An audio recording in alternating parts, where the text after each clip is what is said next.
네, 여러분 이제 여러분 중에 운전하시는 분 많이 계시죠? 요즘은 저는 조금 늦게 따긴 했는데요. 요즘은 20살이 되면 운전면허 시험장에 가고 운전면허 학원을 다니면서 운전면허를 빨리 따는 경우들이 많이 있잖아요. 네, 여러분들 운전하고 다니시다 보면요, 갈림길 만날 때 갈림길에서 잘 길을 찾아가시나요? 네, 여러분 운전하실 때 잘 기억해 보시면 되는데요. 네, 아는 길이면 뭐 물론 머릿속에 다 기억이 있으니까 쉽게 찾아가겠죠. 근데 초행길에서 여러분 초행길을 갈 때 갈림길에서 여러분 길을 잘 찾아가십니까? 운전을 안 하십니까, 전부? 네. 운전하시잖아요. 네. 이렇게까지 해야 되니. 네. 저는 사실은 이제 갈림길을 종종 놓칠 때가 많이 있습니다.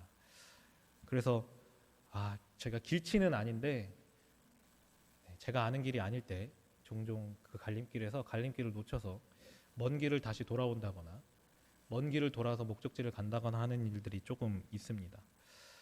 근데 보통 제가 아무 데서나 그러는 건 아니고요. 고속도로나 아니면 자동차 전용 도로 같은 데를 긴 시간 운전하다 보면 그런 일을 종종 만나게 됩니다. 초행길이면 더더욱 그런 일이 자주 생기는데요. 길이 나누어지는 분기점을 놓치게 되는 거죠. 근데 제가 약간 성격이 이상해서 그런지 모르겠는데요. 내비게이션에서 뿌릉뿌릉 소리 나는 거, 그리고 오른쪽으로 몇 미터 후 오른쪽으로 가라, 이렇게 소리가 저한테 크게 들리는 게 조금 싫어요. 그래서 볼륨을 굉장히 작게 해놓죠. 꺼놓거나 아니면 내비게이션에서 안내해주는 그분의 목소리를 1이나 2로 해놓고 다닙니다.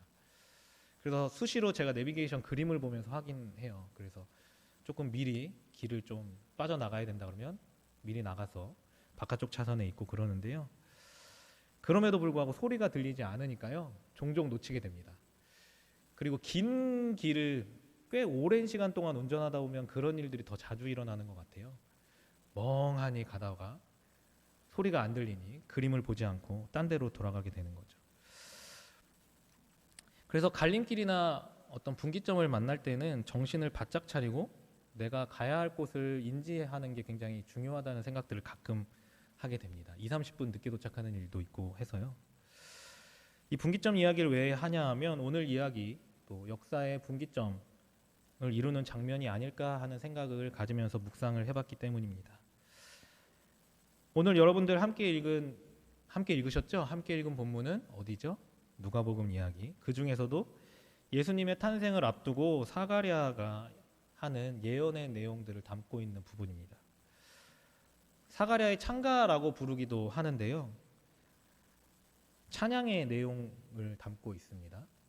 찬양의 형식으로 쓰여진 본문인데요. 오늘 본문에 앞서서 사실은 마리아의 창가도 등장하죠. 근본적으로 마리아의 창가, 사가랴의 창가 둘 다 내용은 근본적으로는 동일합니다. 예수님의 오심을 찬양하고 예수께서 우리들 그리고 자신의 백성들의 죄를 해결하기 위해서 이 땅에 오셨다라는 것이죠. 그리고 원수들의 손에서 구원하실 것이다. 그리고 구원의 약속은 하나님께서 아브라함에게부터 하셨던 약속이 성취되는 것이다. 이렇게 얘기하고 있죠. 그 내용들을 찬양의 형태로 예언하듯 이야기하고 있는 내용이 오늘의 본문이죠. 예수님의 오심을 기다리는 사람의 기쁨이 가득 찬, 그리고 기대가 가득 찬 찬양입니다. 새로운 시대에 대한 소망이 가득 차 있고요. 새로운 시대에 대한 기대가 가득 차 있습니다. 그래서 어쩌면 이 기간 우리가 무언가 예수님의 다시 오심을 기다리고 기억하고 우리가 새로운 소망을 갖자라고 말할 때에 묵상하고 읽기에 좋은 본문입니다. 그래서 우리에게도 새로운 소망이 있었으면 좋겠다. 이 대림절 기간에 우리에게 새로운 소망을 주시옵소서, 이렇게 기도하면서 묵상하죠. 이 소망이 담겨져 있는 이야기들을 좀 오늘 더 살펴보기를 원하는데요. 오늘 이 찬양을 하고 있는 사람이 누구라고 여러분들에게 말씀드렸죠? 네. 아예 대답을 안 하시고 마스크를 해서 그러시죠? 입 안에서 다 대답하고 계시잖아요. 오늘 이 내용을 누가 썼다고요? 누가 찬양하고 있다고요? 사가랴입니다. 네, 소리가 들리는군요. 네, 대답해 주시면 감사하겠습니다. 여러분, 사가랴가 누구입니까? 사가랴가 누구죠? 세례 요한의 아버지입니다. 사실은 세례 요한의 아버지이니까, 그리고 우리가 이 찬가의 내용들을 보니까 이 사람이 항상 소망에 넘치고 하나님이 보내시겠다고 하는 메시아에 대한 소망으로 가득 차서 기쁨에 넘치고 있던 사람이 아닐까 생각할 수 있죠. 그런데 사실 우리가 이 앞의 내용들을 잘 살펴보면요, 이렇게 경건했던 사가랴임에도 불구하고 직분을 가지고 제사장의 직분을 감당하던 사람이고 규례와 율법을 어긴 적이 없고 흠이 없는 사람이었던 이 사가랴도 그렇게 기대와 소망에 가득 찼던 사람이 아니었음을 알 수 있습니다. 사가랴는 이 본문이 등장하기 얼마 전까지만 해도 어떤 사람이었죠? 말을 하지 못하는 상황에 있었던 사람입니다. 사가랴가 왜 말을 하지 못하게 되었을까요? 네, 같이 읽지 않았으니까 모르시겠죠? 하나님이 천사를 통해서 사가랴의 부부에게, 엘리사벳과 사가랴에게 너희에게 자녀가 있겠다고 말씀하셨죠. 그때 사가랴의 반응이 너무 기쁨에 넘쳐서 감사합니다 이러면서 받았습니까? 네, 아닙니다. 의심하는 마음이 있었죠. 그렇게 과연 될 것인가? 하나님이 천사를 통해서 주신 말씀인데도 사가랴는 믿지 못했던 사람입니다. 왜냐하면 그들에게 오랫동안 아이가 없었고 이제는 자신들에게 아이가 없을 것이라는 마음을 가지고 있었던 사람들이기 때문이죠. 그렇기 때문에 그 메시지가 전해졌을 때 믿지 못하는 것입니다. 의심했죠. 그 의심으로 인해서 세례 요한이 날 때까지, 그리고 그의 이름을 정할 때 그 이름을 말하기 전까지는 말을 할 수 없게 됐던 사람이 사가랴인 것이죠. 지금 방금 전에도 말씀드렸지만 이 사가랴라는 사람이 하나님의 직분을 맡은 제사장이었습니다. 그리고 오늘 본문에 앞서서 이 사가랴를 설명할 때 뭐라고 얘기하냐면요, 하나님의 모든 계명을 지키고 규례에 따라서 흠이 없는 사람이었다라고 말하고 있죠. 우리가 흔히 경건한 사람이다, 하나님을 신뢰하는 사람이다 라고 말할 수 있는 모습의 사람이 사가랴였다는 것이죠.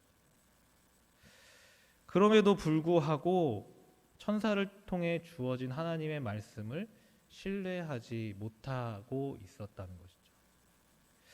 그런데 그 상황들을 잘 보면요, 어쩌면 이게 더 자연스러운 상황일 수 있다는 것입니다. 오랫동안 아이가 없었다고 말했잖아요. 굉장히 긴 시간 동안 없었다는 것입니다. 그리고 이제는 자신들이 더 이상 아기를 갖는 것이 불가능해졌다는 걸 인정하고 있는 상황이라는 것이죠. 너무 오랜 시간 동안에 지나오면서 자신들의 소망과 기대가 무너져서 이제는 소망을 포기한 상태라는 것이죠. 기대가 이제는 사라진 상태입니다. 그것에 대한 소망, 내게 자녀가 있겠다는 소망과 기대가 포기되어지고 사라진 상태라는 것이죠. 그로 인하여서 오랜 시간 동안 그에게 고통이 있고 슬픔이 있었던 사람입니다. 그 안에 슬픈 마음을 가득 담고 있었던 사람이 사가랴라는 것이죠. 그렇기 때문에 그 상황을 지금 바꾸겠다고 말하는 천사의 말이 선뜻 그 순간에 믿어지기가 어려운 상황에 있었던 게 사가랴라는 것이죠. 사가랴의 이야기는 한 가족의 소망 그리고 기대만을 이야기하고 있는 게 아닙니다. 사실은 이 사가랴의 이야기를 통해서 이 사가랴로 대표되어지는 이야기의 주인공은 누구입니까? 이스라엘 민족이라는 것이죠. 긴 시간 동안에 해결되어지지 않은 문제들, 그리고 그 압제 속에서 과연 메시아가 올 것인가, 자신들이 처한 이 상황이 과연 달라질 것인가, 긴 시간 동안의 고통과 슬픔 속에서 어떤 기대와 소망이 사라져가고 있는 상황 속에 있었던 게 이스라엘 민족이고, 그것을 대표해서 보여주는 것이 사가랴의 모습이라는 것이죠. 어쩌면 이제는 자신들의 구원을 포기하고 있는 상황이라는 것이죠. 과연 우리가 구원될 것인가, 이런 의심을 가지고 살아가고 있는 이스라엘 모습을 보여주고 있는 이야기가 사가랴의 모습이고, 그 안에 이스라엘 이야기가 담겨져 있다는 것이죠. 그런 상황 가운데 살아가고 있는 사가랴와 이스라엘 민족에게 어쩌면 천사가 나타나서 너에게 이런 일이 있겠다라는 말 한마디가 쉽게 믿어지기 어려운 상황이라는 것이죠. 의심하고 그 기대를 한순간에 다시 불러일으키는 것이 아니고요. 의심하고 과연 그렇게 될 것인가? 고민하고 다시 생각하고 속으로 과연 이런 의문을 드러낼 수밖에 없는 게 자연스러운 상황이었다는 것이죠. 제가 잘이 아닙니다. 길을 가끔 놓칠 때가 있다고 말씀드렸습니다. 전에도 시작할 때 말씀드렸지만 언제 더 놓친다고 했죠? 같은 길을 오랫동안 갈 때요. 고속도로나 자동차 전용도로에서 긴 시간 동안 같은 길을 계속 달리고 있을 때 내비게이션을 봤지만 아직 다음 분기점까지는 한 30km가 남았답니다. 그러면 30km 가는 내내 내비게이션을 1분마다 한 번씩 쳐다본다거나 수시로 쳐다보면서 확인하지 않게 되죠. 아니 더 길게는 100km 남았다. 그러면 더더욱 그렇게 되겠죠. 그래서 아직 많이 남았으니까 도로의 상황만 보고 앞만 보고 운전을 하다 보면 거기다 옆에서 말을 같이 하고 있는 동행자가 있다면 쉽게 그 상황 가운데 내가 가고 있는 목적지와 분기점의 지점을 놓치게 될 수 있다는 것이죠. 긴 시간 동안에 지속되는 도로 안에서 집중력을 잃게 되죠.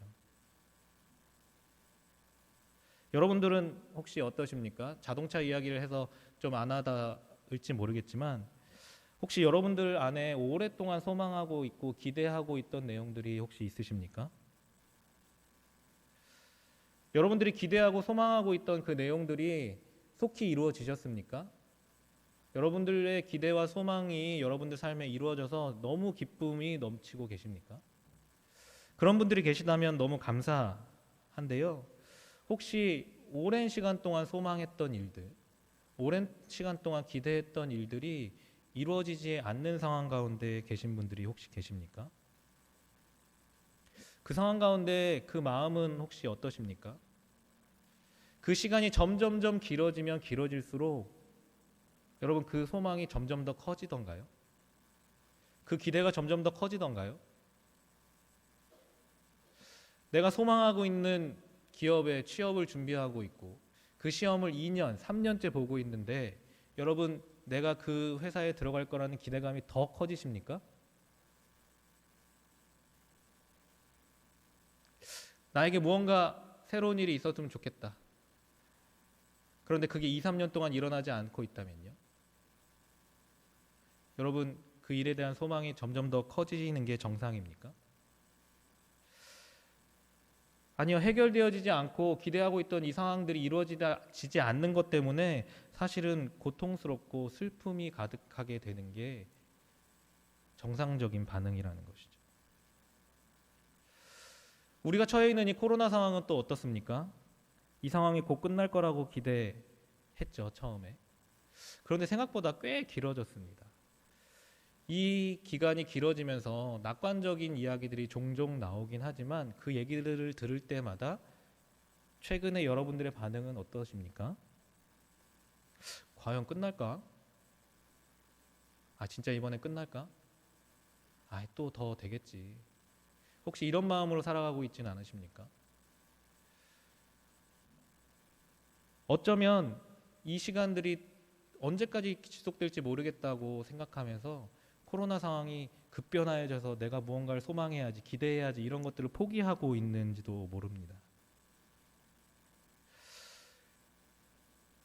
그런 내가 소망하고 기대하고 있던 일들이 이루어지지 않는 상황, 그리고 우리가 겪고 있는 이 코로나 상황 가운데 여러분들은 그 상황 가운데 하나님의 역사하심을 더욱더 기대하고 계십니까? 하나님이 이 안에서 역사하고 계시지. 나는 그 하나님을 찾았어. 그게 쉽게 찾아지십니까? 그 하나님이 너무 쉽게 찾아지시고 그 기대와 소망으로 가득 찬 나날들을 보내고 계십니까?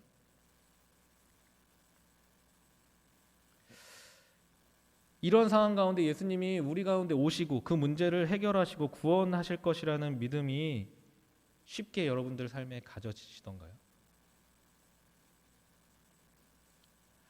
아니, 그렇다면 그것마저 소망하고 있지 못하다면 우리가 이 대림절 기간에 기억해야 되는 예수님 다시 오시겠다고 하는 이 기대는 여러분들 안에 커져가고 계십니까? 예수님 다시 오시겠다는 그 말씀이 여러분들에게 소망이 되고 계십니까? 2000년 동안 안 오셨습니다. 네. 여러분, 근데 그 소망이 날로 커가고 계시죠? 네. 3000년 동안 사실 분이 없으니까. 이렇게 긴 시간 동안 오지 않은 예수님 때문에 어쩌면 다른 사람들은 오지도 않는 예수를 너희가 왜 기다린다고 말하냐라고까지 이야기할 수도 있는 상황 가운데 살아가고 있습니다.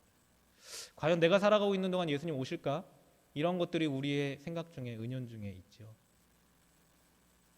우리가 처해 있는 상황, 그리고 예수님 다시 오겠다는 약속을 받아들이고 우리가 살아가는 이 긴 시간 안에서 우리가 사실은 뭔가 큰 기대와 소망을 점점 키워가기는 어려울 수 있는 상황입니다. 우리는 그런 상황 가운데 살아가고 있다는 것이죠. 그런 상황 가운데 살아가고 있는 우리나 오늘 본문에서 기대와 소망이 끊어진 사가랴나 이스라엘 민족이나 다르지 않다는 것입니다. 오늘 이 사가랴의 예언과 찬양은요, 그런 상황 속에 의심하던 사가랴를 통해서 예수님이 다시 오시겠다, 예수님이 오시겠다라고 예언되어지고 있다는 것이죠. 그리고 찬양되어지고 있다는 것입니다. 기대와 소망이 없어졌던 그 사람을 통해서 이 찬양과 예언이 선포되어지고 있다는 것이죠. 사가랴의 믿음 없음으로 인해서 말할 수 없게 된 그 사건의 마지막에 그 말할 수 없었던 사가랴를 통해서 전해지고 있는 메시지는요, 하나님의 새로운 일에 대한 찬양과 기대입니다. 들려진 말씀에 대해서 불신하고 그 사이에서 머뭇거리고 있던 사가랴였죠. 그랬던 그 사람이 오늘 제가 얘기했던 이 내용 이전에 여러분들 기억 속에 어떻게 남아 있으십니까? 예수님이 오실 때에 새로운 역사가 시작될 때 하나님을 신뢰하고 부르심에 순종했던 인물로 기억되고 계시지 않습니까? 그 순종함으로 예수님의 오실 길을 예비하는 세례 요한을 준비시킨 사가랴로 여러분 기억되고 있지 않으십니까? 사가랴만 이렇게 얘기해서 그런지 모르겠는데요. 사실은 예수의 탄생 이야기 속에서 등장하는 많은 인물들, 많지 않죠. 등장하는 인물들 어쩌면 전부 다 이런 상황 가운데 있었던 사람일지도 모르겠습니다. 믿음과 의심 사이를 머뭇머뭇거리던 사람들이라는 것이죠. 예수 탄생 이야기에서 가장 두드러지는 사람이 누구죠? 두드러지게 우리가 보게 되는 사람이 있습니다. 예수 탄생 이야기에서 가장 많이 보게 되는 사람, 네, 마리아죠. 네. 여러분, 마리아는 여러분 머릿속에 어떻게 기억되고 계십니까? 네가 예수를 낳겠다 이렇게 얘기했을 때 마리아가 너무 기뻐서 와우 이러면서 나 이제 예수의 엄마야 이러면서 다녔습니까? 여러분 기억 속에 없으십니까? 마리아가 누가복음을 통해서 드러나는 모습은 뭐였죠? 사가랴의 부인인 엘리사벳을 찾아가죠. 너무 기쁜 나머지 막 뛰어갔습니까? 막 너무 신난 기분으로 뛰어갔다라고 표현되어져 있습니까? 그렇지 않죠. 마리아도 사실은 그 전해진 말씀 안에서 의심과 믿음 사이를 머물거리던 사람이라고 생각해야 한다는 것이죠.